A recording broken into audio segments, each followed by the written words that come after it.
What's up, Bombies? It's your girl Bombshell, or back with another video. Hey, like and subscribe if you new. Join the Bombies, boo. Oh, follow me on IG too. We get into George Carlin on soft language. Let's get into the video.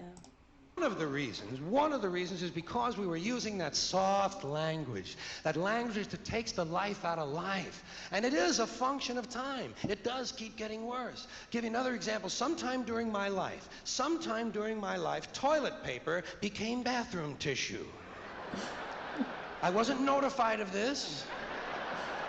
No one asked me if I agreed with it. It just happened. Toilet paper became bathroom tissue. Sneakers became running shoes. False teeth became dental appliances. Medicine became medication. Information became directory assistance. The dump became the landfill. Car crashes became automobile accidents. Partly cloudy became partly sunny. Motels became motor lodges. House trailers became mobile homes. Used cars became previously owned transportation. Room service became guest room dining. And constipation became occasional irregularity. When I was a little kid, if I got sick, they wanted me to go to the hospital and see the doctor.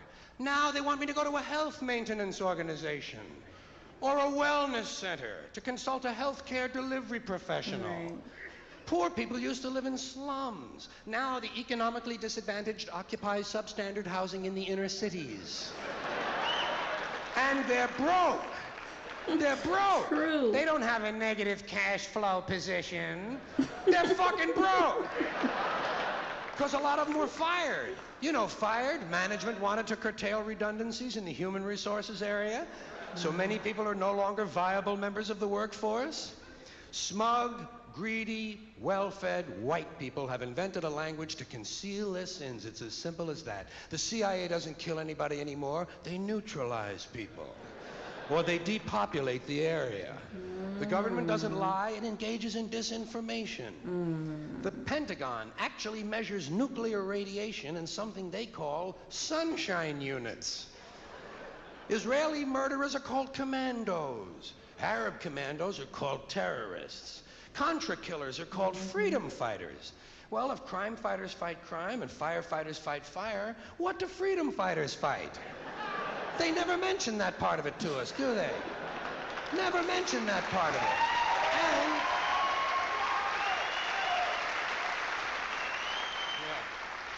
And some of this stuff is just silly. We all know that. Like on the airlines, they say they want a pre-board. Well, what the hell is pre-board? What does that mean? To get on before you get on? They say they're going to pre-board those passengers in need of special assistance. Cripples! Simple, honest, direct language. There's no shame attached to the word cripple that I can find in any dictionary. No shame attached to it. In fact, it's a word used in Bible translations. Jesus healed the cripples. Doesn't take 7 words to describe that condition. But we don't have any cripples in this country anymore. We have the physically challenged. Is that a grotesque enough evasion for you? How about differently abled?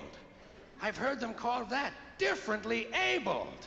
You can't even call these people handicapped anymore. They'll say, we're not handicapped, we're handy-capable.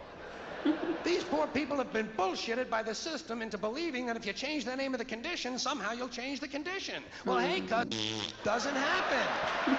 Doesn't happen. We have no more deaf people in this country, hearing impaired. No one's blind anymore, partially sighted or visually impaired. We have no more stupid people. Everybody has a learning disorder. Or he's minimally exceptional.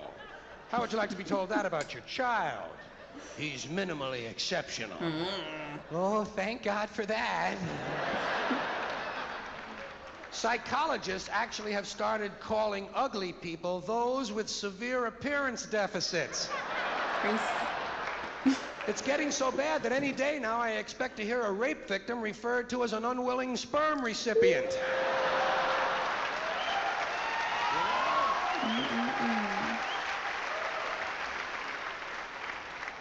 And we have no more old people in this country. No more old people. We shipped them all away, and we brought in these senior citizens. Isn't that a typically American 20th century phrase? Bloodless, lifeless. No pulse in one of them. A senior citizen.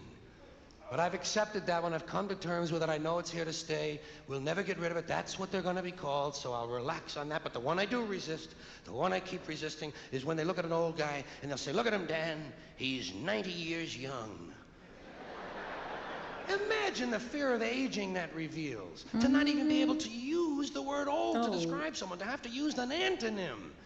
And fear of aging is natural. It's universal, isn't it? We all have that. No one wants to get old. No one wants to die. But we do. So we bullshit ourselves.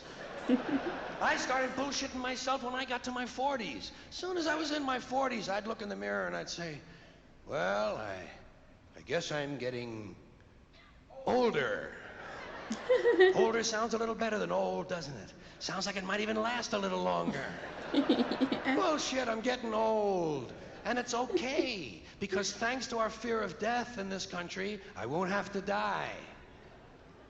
I'll pass away.